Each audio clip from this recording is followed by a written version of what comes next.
Hi, and welcome to the Total Recall Show. I'm Tom Scioli, author of Jack Kirby, The Epic Life of the King of Comics and Fantastic Four Grand Design. And today I'm unboxing a new book I just ordered.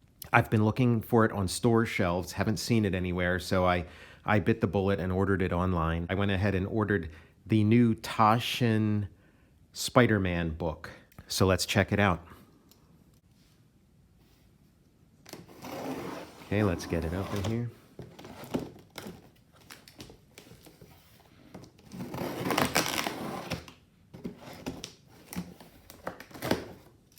I really like the whole thing of like oversized comics reprints. I've enjoyed the folio editions.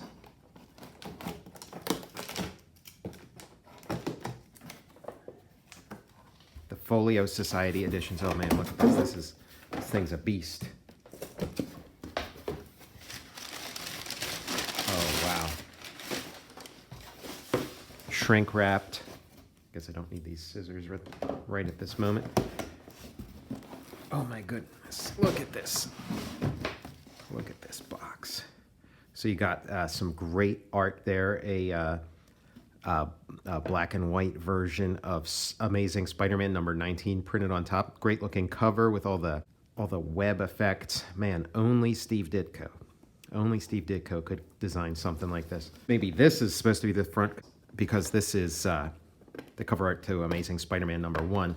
Not the first appearance of Spider-Man, but first, full Spider-Man issue. After Amazing Fantasy, number 15, the first appearance of Spider-Man. So yeah, let me move this big box out of the way.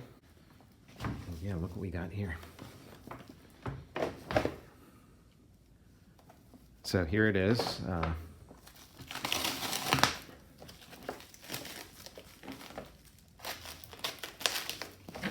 Get all this shrink wrap off of it. They did a great job packing it. I know a lot of people, sometimes they order these big books and they're all dinged up and whatnot, but looks like a great job. If even the outer cardboard thing is in good shape,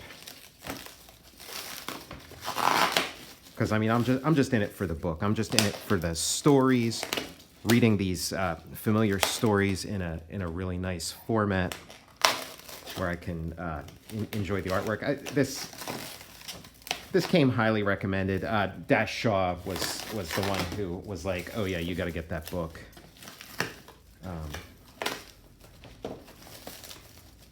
So I went ahead and got it at his recommendation.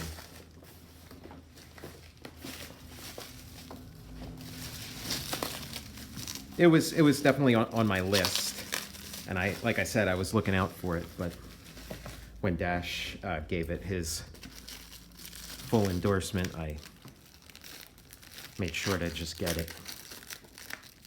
Enough waiting around. I'm also interested in the Chip Kid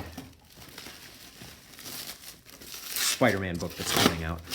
See these comics, these stories are just so great. They're worth owning in multiple formats. And,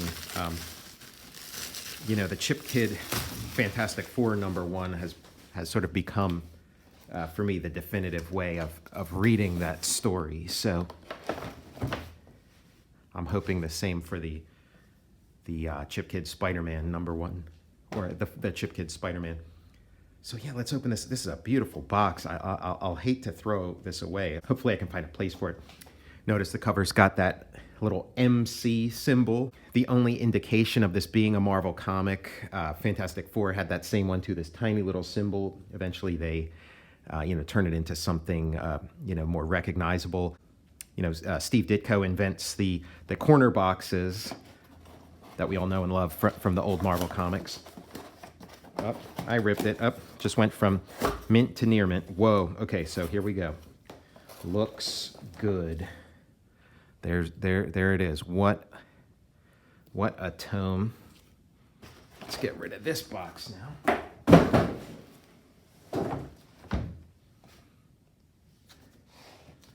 So yeah, this is what we got.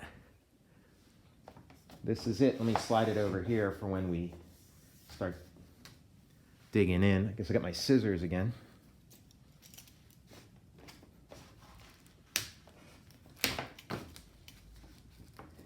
And here we are piggybacking the new Marvel Comics character Spider-Man with the flagship characters of the time, the Fantastic Four, the ones that started it all.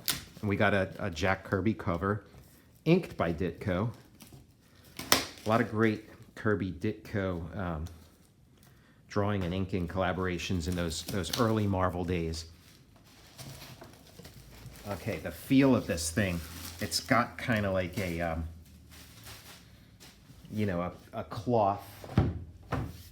The hardcover is like a cloth surface applied to it. But yeah, this sort of like, let's take a look. There's the spine. That's probably like, you know, what you're going to be seeing when you get this book, when it's sitting on your shelf. And then, yeah, there it is, that back cover with Spider-Man number 19. Okay, so far so good. You know, it's a really deluxe presentation, worthy of such an important book. And I think Avengers is the next one.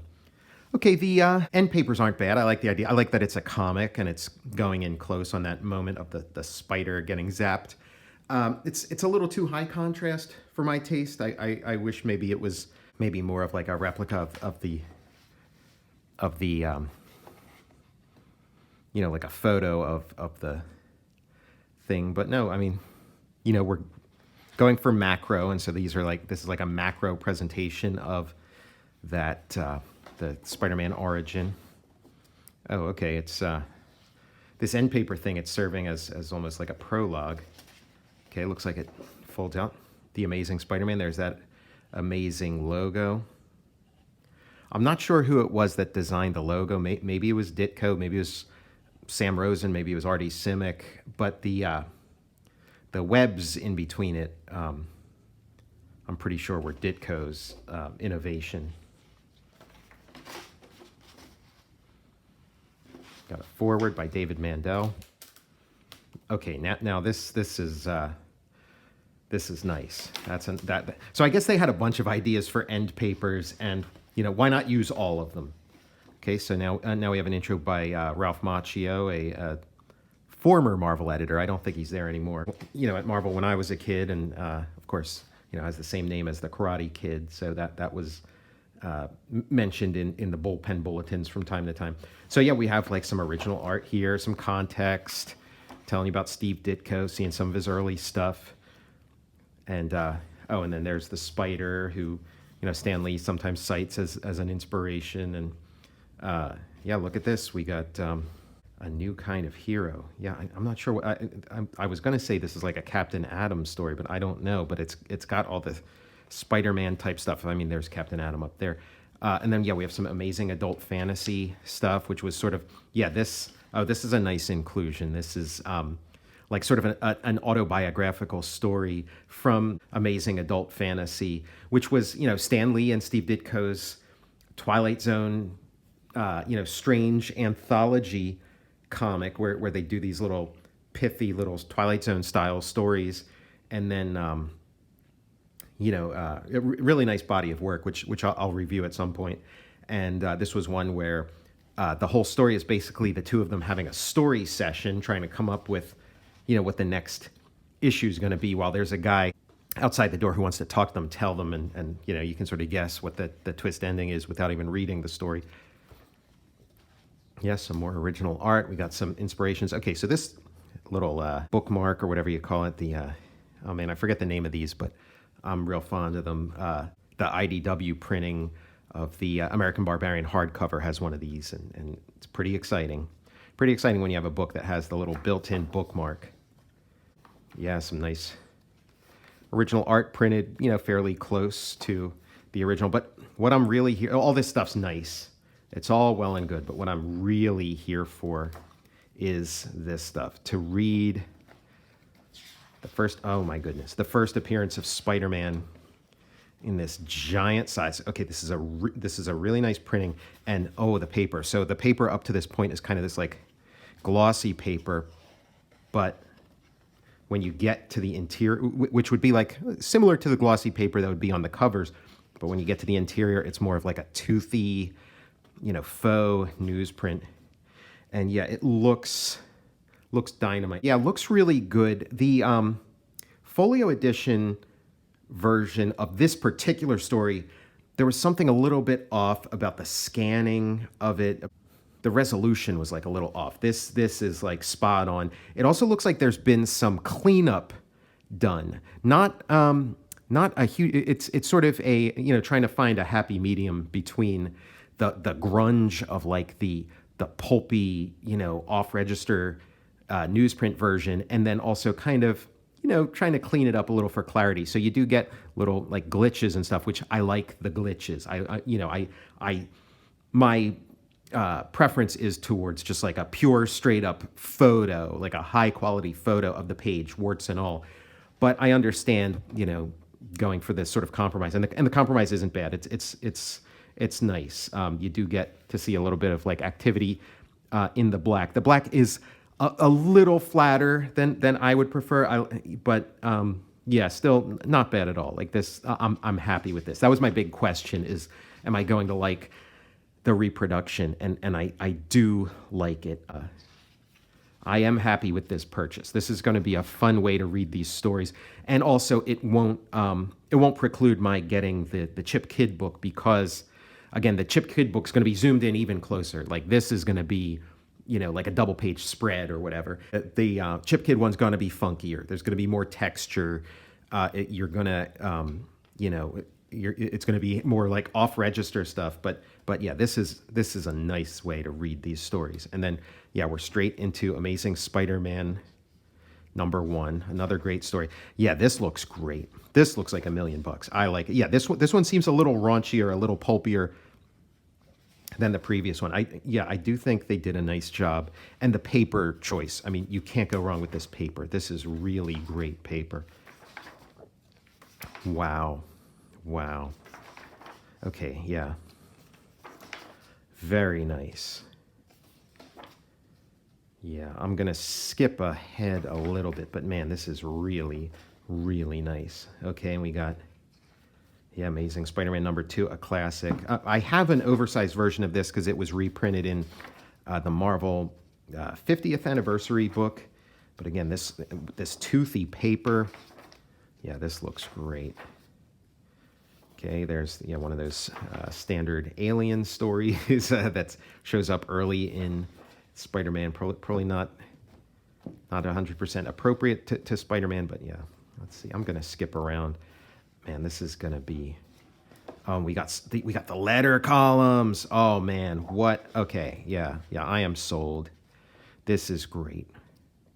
This is really, really great. I've been waiting for an excuse to reread, the entirety of Spider-Man. It's really one of my favorites, and possibly the greatest superhero comic ever made. I mean, my God. Yeah, oh, Doc Ock. This is a great issue where like Doc Ock. Oh man, look at all the close-up stuff on how Spidey's webs operate, and how he changes his recharges. I mean, seeing it at this size, I mean, these are like, tiny panels when you're reading it in a regular comic, but man, this is great. Yeah, when Doc Ock unmasks Spidey, such a great moment. Mysterio looks really good in this format. I mean, this is a very flattering format for somebody like Ditko, who's so like inky and splotchy and rough and imprecise. This really makes those things into strengths. Like you see the strength of those quirks of Ditko are strengths, and you need the right presentation for that to really come across. And this is excellent presentation. Yet first appearance of Green Goblin, which is also like a great standalone story in its own right. Yeah, we got Kraven the Hunter meets Daredevil. Oh man, yeah, I have a couple different printings of how he meets Daredevil, and here's Spidey in class. Great work. Ditko, he did not shy away from the sort of you know, regular everyday drama of the character, which is part of like the magic of Spider-Man. So yeah, this wow. Okay, yeah. Oh, this is a great one when Flash Thompson starts dressing up as Spidey, and oh man, Spider-Man goes to a psychiatrist, and then yeah, the Amazing Spider-Man Annual #1. Oh my God. Yeah, this is great. Wow, what a great format. Yeah, we reviewed this recently on Cartoonist Kayfabe, and you know, just such a great story. And now I got an excuse to read it again. You know, just a couple months later. Ah, the pinups. Okay, I wonder if that's where it ends. Is with yeah, the annual. That's a good place to stop it. Annual #1. This is great. And ooh, oh my fucking God! Look at this. Peeling back. Okay, man, what a great book. Peeling back the pasted up Spider-Man logo to reveal this super funky, probably Ditko designed Spider-Man logo. That's just a little too funky, I guess, for 19. Just a little too funky for the early 1960s, but man, you know, perfect for 2022. And here's the original art. Man, that's awesome. This is great. That original art that mysteriously was donated by an anonymous donor to the Library of Congress. But so there you have it. Yeah, so this is not, they're not a sponsor or anything, but it's just, man, some things are just too good to pass up. And this Taschen edition of the Amazing Spider-Man, great. You know what? I'll probably buy the Avengers one too. You know, they're expensive books. That's a concern, but and again, I'm not as in love with the Avengers material as I am with Spider-Man, but I'll just go ahead and get it because this format is just wonderful. You know, hats off to the whole team involved. And so, what more can I say? I'm Tom Scioli, author of Jack Kirby, The Epic Life of the King of Comics and Fantastic Four Grand Design, and you've been watching this unboxing video of the new Taschen Amazing Spider-Man collection. I'll see you next time.